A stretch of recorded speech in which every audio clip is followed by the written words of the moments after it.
기말고사가 끝났습니다. 종강하면 가장 먼저 생각나는 건 역시 여러분의 한 학기의 노고를 위로하거나 혹은 축하할 술자리겠죠?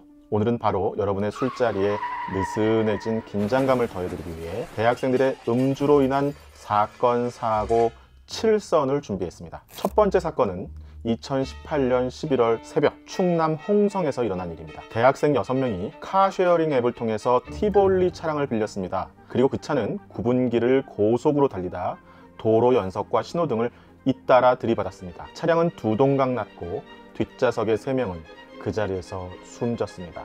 운전자 A씨는 면허 취소 수준인 혈중 알코올 농도 0.101%, 홍성경찰서는 A씨를 특가법상 위험운전치사 혐의로 구속 기소했고 동승자 2명에 대해서도 형법상 방조죄 적용을 검토했습니다. 두 번째 사건은 더 과거 부산으로 갑니다.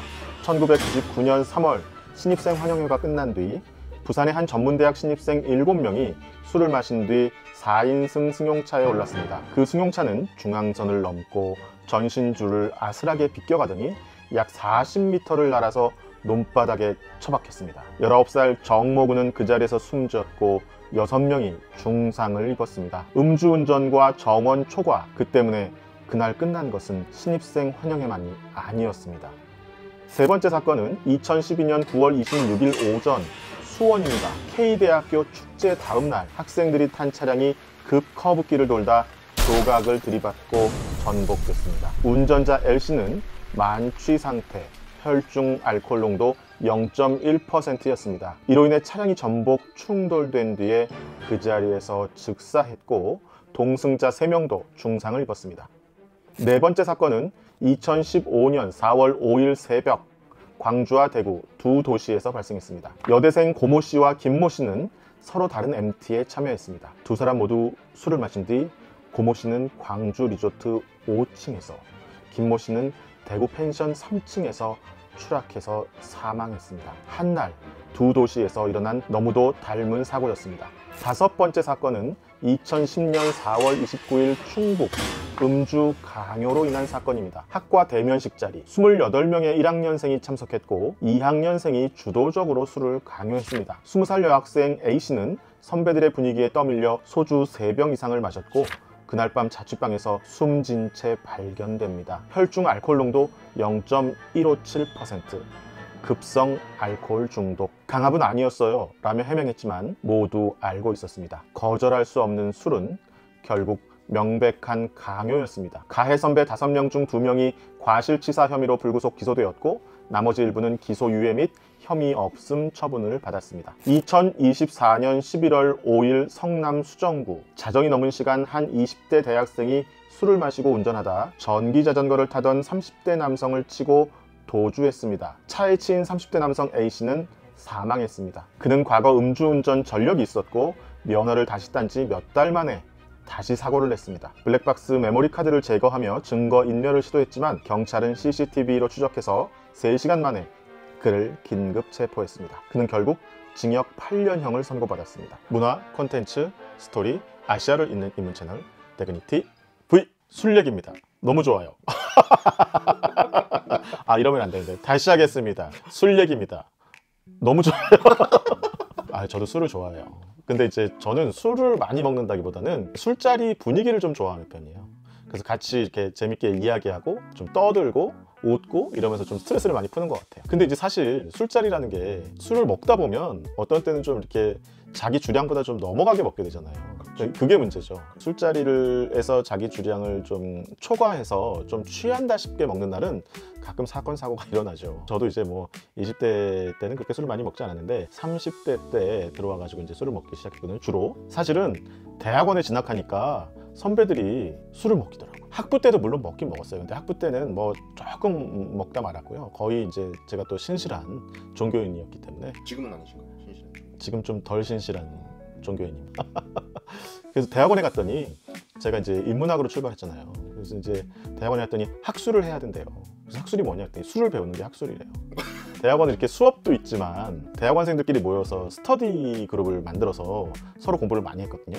저 대학원 다닐 때는. 그럼 이제 끝나면 밥 먹으러 가서 이제 소주 한 잔씩 하는 거예요. 근데 제 석사과정 들어가니까 저보다 한 10년쯤 선배인데 박사과정 선배신데 또 따지고 봤더니 고등학교도 선배고 막 중학교, 대학교도 선배고 막 이런 분이에요. 그분이 소주를 이렇게 소주잔에다가 콸콸콸 쏟아주시는데 저는 소주 원샷을 그때 처음 해봤어요. 근데 달더라고요. 새로운 세계가 열린 거죠. 그래서 그때부터 술을 좀 많이 먹기 시작했는데 그래가지고 술 먹고 뭐 별일이 다 있었어요. 그 이후에 한 20년 동안. 사건 사고는 없었나요? 뭐 핸드폰 잃어버리고 지갑 잃어버리고 뭐 어디 풀밭에서 누워서 자다가 또 새벽에 돼서 눈 떠서 간신히 집에 오고 뭐 그런 일들이 많았죠. 근데 이제 왜냐면 대학생들도 젊고 신체가 건강하다 보니 이렇게 술로 스트레스를 풀고 또 그걸 통해서 이제 다양한 관계를 형성하기도 하고 뭐 이런 경우들이 많이 있잖아요. 그래서 술을 좋아하고 또 이렇게 모임이 많다 보니까 아무래도 뭐 가볍게 우리가 술로 시작하는 경우들이 한국 문화니까 그런 경우들이 많이 있는데 이게 좀 지나치면 좀 문제가 되는 것 같아요. 자기 주량을 첫 번째로는 좀 잘 아는 것, 그래서 주량 조절을 잘 하는 것이 굉장히 중요할 것 같고요. 그 다음에 대부분 사건 사고는 강요하는 데서 벌어져요. 요즘에는 이제 굉장히 그런 문화가 많이 없어졌습니다만 먹기 싫다고 하는 사람 억지로 먹이면 안 된다. 자기가 자원해서 먹고 싶은 사람만 먹는 것이다. 그리고 그것도 양껏 먹을 수 있는 만큼만 먹는 것이다. 이게 굉장히 중요합니다. 그래서 이제 이런 사건 사고가 대학에서 자꾸 일어나니까 어떤 학교들은 대학 내에서 음주 자체를 금지하는 그런 정책을 피기도 했습니다. 그래서 캠퍼스 안에서는 절대 술을 먹을 수 없다. 이런 정책을 펴기도 했는데 저는 이거는 좀 반대입니다. 대학은 굉장히 자유로운 공간이고 자율적인 공간인데 뭔가 일률적으로 금지하는 정책은 쉽게 정책을 위반하고 집행할 수 있습니다. 그런데 캠퍼스 안에서 이렇게 뭔가를 일률적으로 금지하기 시작하면 금지해야 될 목록들이 굉장히 많아질 겁니다. 뭐 하지 마라, 뭐 하지 마라, 뭐 하지 마라, 뭐 하지 마라.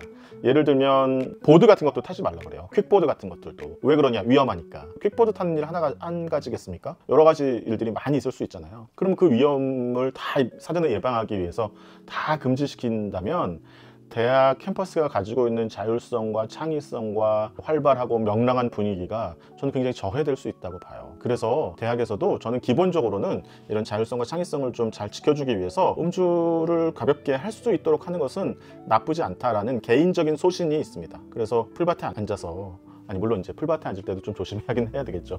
뭐 유행성 출혈열 이런 것들도 또 걸릴 수 있고 하니까 돗자리 깔고 앉으셔야 되고 잘 준비를 하셔야 되지만 캠퍼스에서 자유로운 문화를 위해서 가볍게 한두 잔 정도 하는 것까지 무조건 다 안 된다라고 해버리는 것은 너무 지나친 행정 편의주의적인 발상 아닌가 라는 생각이 들어요. 대학이 지켜야 될 가장 중요한 가치는 창의성과 자율성이다. 이런 말씀을 좀 드리겠습니다. 다만 창의적이고 자율적인 것들을 추구한다고 해서 무한정 방종으로 흐를 수는 없는 거겠죠. 그래서 이 자율성이라고 하는 것이 창의성을 이제 좀 잘 잡아줘야 되는 건데요. 주변 친구들이 너무 지나치게 술을 마신다든지 강요를 한다든지 이런 것들은 이제 또 서로 좀 이야기를 하고 견제를 하고 해서 이런 가치들을 좀 더 잘 지켜갈 수 있으면 성숙하게 지켜갈 수 있으면 좋지 않을까 그런 생각을 좀 해봤습니다. 지금 계신 학교가 음주를 전면적으로 금지하고 네, 최근에 조금 변하고 있는 것 같아요. 한 10년 동안 금지했는데 축제 기간이나 이럴 때는 조금씩 이렇게 마실 수 있도록 허용하는 것 같아요. 그래서 그런 분위기는 저는 좀 반갑습니다. 궁금한 건데 실제로 10년 동안 금지를 하면서 교내 분위기가 좀 학구적으로 되었다고 생각하시나요? 그게 꼭 인과관계가 있을까요? 정확한 인과관계는 모르겠어요. 네, 교내에서 술을 못 먹게 한다 그래서 학생들이 술을 먹지 않나요?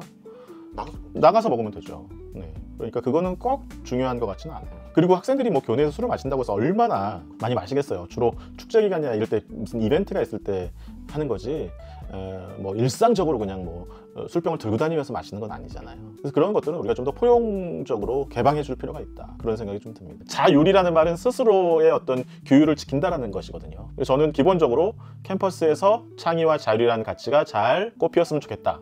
그래서 음주건 퀵보드건 모든 그런 상황들을 일률적으로 금지하는 것에 대해서는 반대한다. 그런 생각을 좀 가지고 있습니다. 교양 수업 시간에 무슨 생각이었는지 모르겠는데 텀블러에다가 술 타갖고 네. 들어가서 먹으면서 들었던 적이 있었어요. 그럼 미친 거죠. 네, 어쩐지 창의적이시네요. 네.